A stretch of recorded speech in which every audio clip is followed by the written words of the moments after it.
이세돌을 이길 수 있는 방법, 기가 막힌 요수들이 담겨있는 바둑대전들을 다 정보를 준 거예요. 그러니까 좋은 걸 줬으니까 좋은 게 나온 거죠.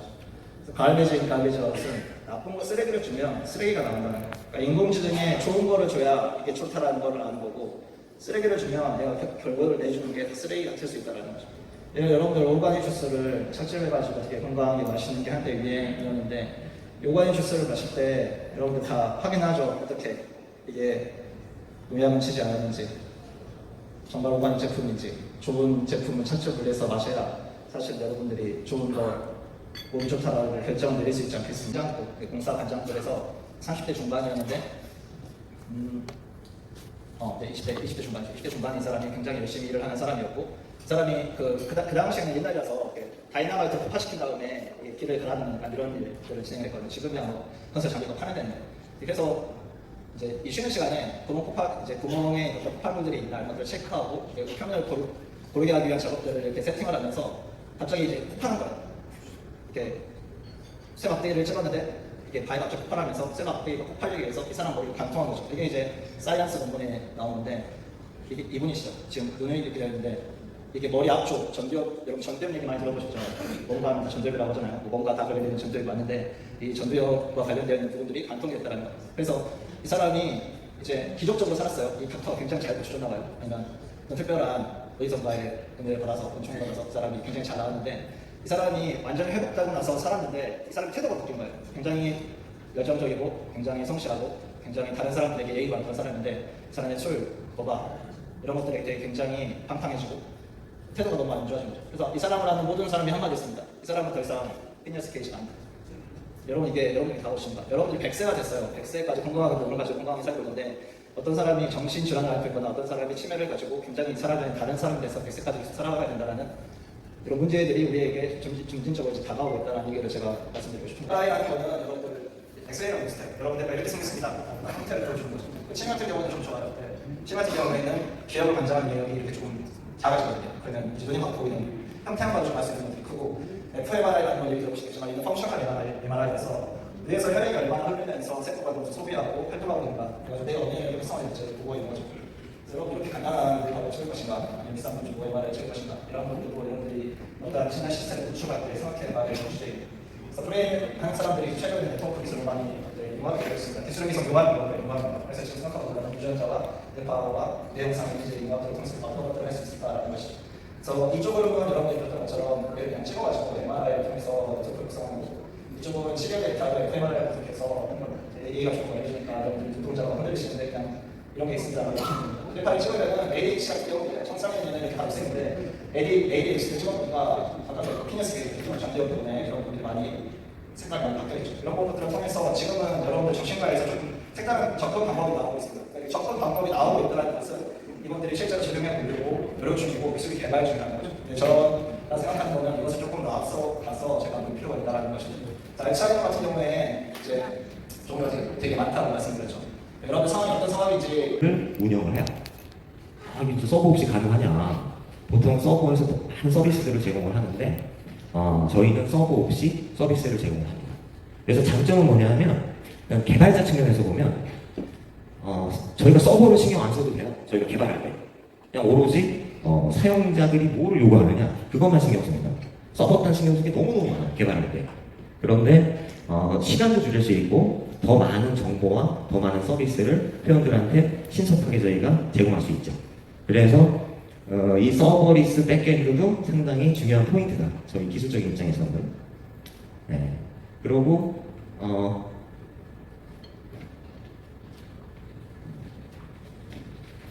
블록체인은 단지 그 금융거래에서만 아니고요. 다른 형태의 정보도 기록할 수 있습니다. 그런데 금융정보 다음으로 기록되기 좋은 정보가 바로 사람의 유전자 정보, DNA 정보입니다. 그리고 그거에 관련된 건강 정보, 의료 정보. 왜 그러냐 하면은 이 각자의 DNA 정보는 변하지가 않아요. 고정되어 있습니다.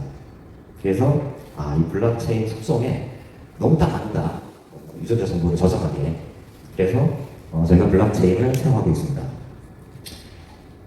저희 제노호구는 각 회원들의 유전자 DNA를 분석하고 해독하고 그다음에 해석을 해가지고 그분들의 올바른 건강 정보를 저희가 이제 제공하는 서비스인데요. 이 과정에서 개인 정보하고 유전자 정보랑 연관된 의료 정보나 건강 정보를 이게 반드시 지켜져야 하는 정보들인데 자기 DNA 정보니까 이 사람이 마음에 위암에 걸려서 50에 죽어 이런 걸 누가 알면 돈 벌어 갔는데 돈도 안 벌어주고 여러 가지 굉장히 중요한 정보들이야. 자기 유전자 정보는. 그래서 일반적인 다른 스토리지에 저장되는 것보다 이 블록체인에 저장되면 훨씬 더 안전하고 저희 제노호구 서비스의 신뢰도를 높이는 거죠. 잘 아시는 비트코인.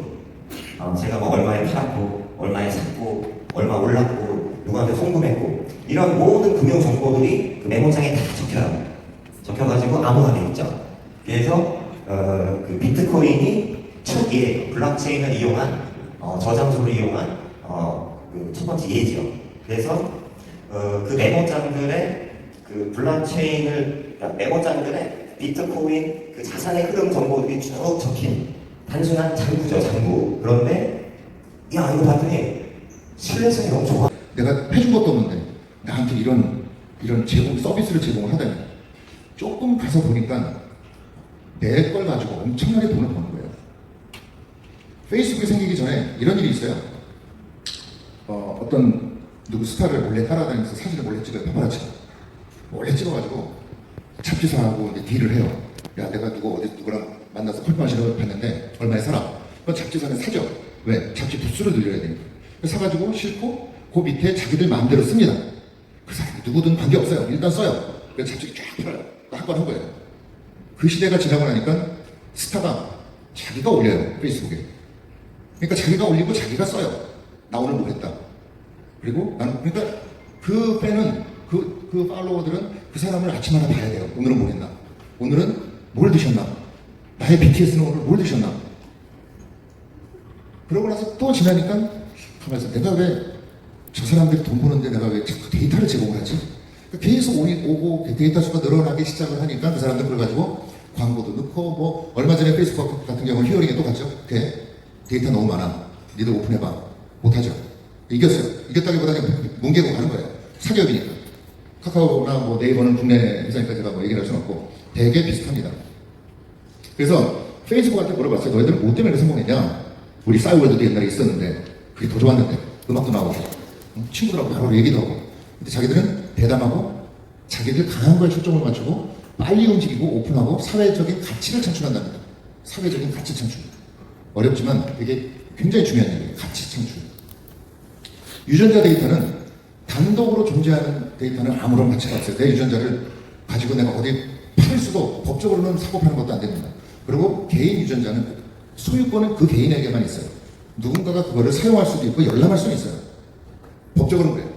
그래서 모든 데이터는 세컨더리 데이터예요. 내가 써서 주는 거예요. 그게 진실이든 아니든. 카카오에서 뭐 쓰라고 그러면 써요. 뭐 준다고 그러면 또 써요. 근데 그건 내가 생산하는 데이터예요. 근데 유전자 데이터는 프라이머리 데이터라. 그러니까 태어나서 죽을 때까지 변질은 있을 수 있어요. 근데 한 번의 정보. 굉장히 중요하죠.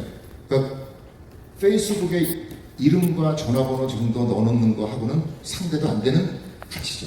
그래서 굉장히 중요합니다. 그래서 아까 가치가 생기는 거예요. 누가 이 가격에 산다 그래야 그게 시장에서 가치가 생기잖아요. 그럼 저 사람들의 가치는 뭐냐면 구글이라는 브랜드를 붙여서 빵을 팔면 팔리는 거예요. 그 삼성이 지었다고 하는 아파트는 삼성이니까 당연히 좋겠지. 뭐 이런 이게 기업 브랜드 가치예요. 뭐 많이 들어봤는데 어떤 거는 아는 것 같기도 하고 어떤 거는 알지 모를지 모르는 걸 모르기도 하고 근데 계속 나와요. 신문을 봐도 TV를 봐도 친구랑 얘기를 해도 애들하고 얘기를 해도 점점 더 많아져요. 근데 못 따라가겠어요. 무슨 말인지 도대체. 그래서 저희들이 이제 박정호 박사님서부터 유전자, 그 다음에 플랫폼, 우리 보안 이쪽 우리 뇌공학까지 쭉 얘기를 하셨는데 한번 제일 크게 썼죠. 플랫폼 한번 가볼게요. 뭐 가지고 도대체 플랫폼이라고 하는지 플랫폼이에요. 고속터미널. 자주 가시죠, 옷 사러. 근데 저희 플랫폼의 기본은 원래 사전적인 단어는 유동인구가 쉽게 뭔가를 뭐 기차를 타던 편의를 위해서 만든 장소예요. 그래서 이거를 만들려면 미래지향적인 설계와 개발이 꼭 있어야 되고요. 운영 시스템과 지속적인 관리, 그러니까 안전하고 수월한 이용, 유동인구와 입점 상가의 수익 구조. 이게 뭐 어디 부산에 날라다니는데 배도 고파요. 그럼 라면도 먹어야죠. 또 뭐 시발도 하나 사야죠. 지나가는 길에 뭐 빵도 하나 사 먹어야죠. 책도 하나 사야죠. 그 다음에 이 플랫폼 자체는 거시 경제와 연결이 되어 있어요. 뭐 실물 경제라든지 그 당시의 어떤 경제 상황이라든지 그 다음에 여러 가지 재해, 재난 이런 것들과도 연결이 되어 있어요. 그러니까 이용자들의 이익과 혜택이 있어야 이게 성공하는 플랫폼이 됩니다. 그래서 고속터미널이 CEO 김용수 선배님이 공짜랍니다. 미국에서 돈 안 받는데요. 자기들이 쫙 GPS라는 이름은 미국 거예요. 유럽연합은 따로 있고 러시아도 따로 있고 중국도 따로 있어요. 근데 우리가 늘 얘기하는 GPS라는 거는 이제 미국 겁니다. 그래서 GPS 인공위성이 있어야 되죠. 스마트폰이 있어야 되죠. 스마트폰을 가지고 운전자는 누가 자기를 부르는지 판단하죠. 따라가죠.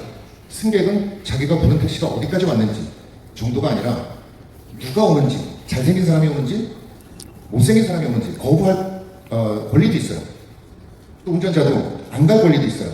그런 모든 인간이 생각할 수 있는 편안함을 요 가운데 넣은 거예요. 설계를 해서. 그래서 타고 나면 페이먼트 시스템까지 그래서 승객과 운전자가 서로 평가를 해서 플랫폼에 올립니다. 이게 평가하는 게 쉽다 보니까 많이 해요. 저도 타고 좀 났지만 택시 타면 몇 가지가 불편합니다. 첫째, 팁을 줘야 돼요. 얼마를 줘야 될지 항상 이게 헷갈려요. 10팁을 나왔으면 20불을 주면 되나? 25불을 더 줘야 되나? 그 다음에 차가 지저분해요. 뉴욕 옐로우 팁은 다 지저분합니다. 하루 종일 타고 내려서 굉장히 지저분해요. 그리고 운전수가 누구일지 좀 불안해요. 그래서 뉴욕 같은 데 가면 운전수 못 때리게 이렇게 막아 있어요. 유리 같은 거로. 서로 때리거나 뭐 하지 못하게. 그런 거를 한 방에 해결했죠. 우버가. 그래서 그 우버는 운수업이 아니에요. 근데 운수업으로 돈을 벌어요. 몇 년 전, 한 5, 6년 전부터 플랫폼에다가 굉장히 포커스를 맞춘 기업들이 생기기 시작했어요. 전문들이. 그래서 어디 놀러 가야지 그러면 내가 찾아서 강릉은 어디가 좋고 어디가 좋은데 친구가 하는 거는 그 시스템이에요. 나라에서 만들어야 돼요. 너는 얼마 줄게? 건강은 어디가? 어디 가면 얼마 줄게? 보상이 있지 않으면 자본주의 사회는 물 흐르듯 저절로 따라가는 겁니다. 그래서 야놀자, 직방 그 사람들이 외국계 투자자들이 대개 투자를 해요. 이 사람이 아니었어요. 10년 전에. 저걸 딱 들고 비행기 안에서 막 뭘 해야 돼요. 그래, 저 사람이 일 좀 하는구나. 근데 망했어요. 왜? 자기들은 자판기가 크고 화면이 작으면 된다고 생각을 했어요. 그래서 젊은이들이 좋아하는 카메라, 그 다음에 음향, 뭐 이런 거를 무시를 해서 망했어요. 그 밑에 코닥은 믿을지 모르겠지만 사실은 디지털 카메라를 제일 먼저 개발을 했어요. CEO가 하지 말라 그래서 망했어요. 이런 거예요, 대충. 폴라로이드 마찬가지죠. 그래서 대충 보면 야후는 왜 망했을까요? 세상에서 제일 먼저 서칭 엔진이라는 거를 생각을 해내고 개발하고 신기했어요. 야후에 들어가서 뭘 찾으니까 뿅뿅뿅 막 나와요. 근데 구글이 딱 보니까 저게 아니야. 서칭 엔진은 좋은데 소프트웨어 다 좋아요. 돈을 못 벌어요. 수익 모델이 없어요. 수익 모델이. 그리고 자꾸 뉴스만 내고 뭐 자꾸 자기 기술에 빠진 거예요. 어떤 기술이든 의학이든 뭐 특별히 어떤 소명을 가지고 뭐 하는 게 아니라면 사업은 돈을 벌어야 돼요. 이 설계도 하에 그 유전자 결과가 나오면 도대체 나에게 맞는 약, 최소한 안 맞는 약은 뭘까? 왜 어떤 사람은 뭐 인삼을 먹으면 어디가 아프다고 할까? 나는 괜찮은데 누구는 회를 좋아하는데 왜 나는 회가 싫을까? 뭐 그런 것들이죠. 그러니까 대부분은 타고났다고는 보는 거예요. 우리가 아까 박정호 박사님은 과학자니까 임상까지 다 끝나고 연구 논문에 수없이 해서 진짜 이거다 싶을 때까지 기다리는 게 과학자가 맞고요. 비즈니스 하는 사람들은 미리 준비를 해야 됩니다.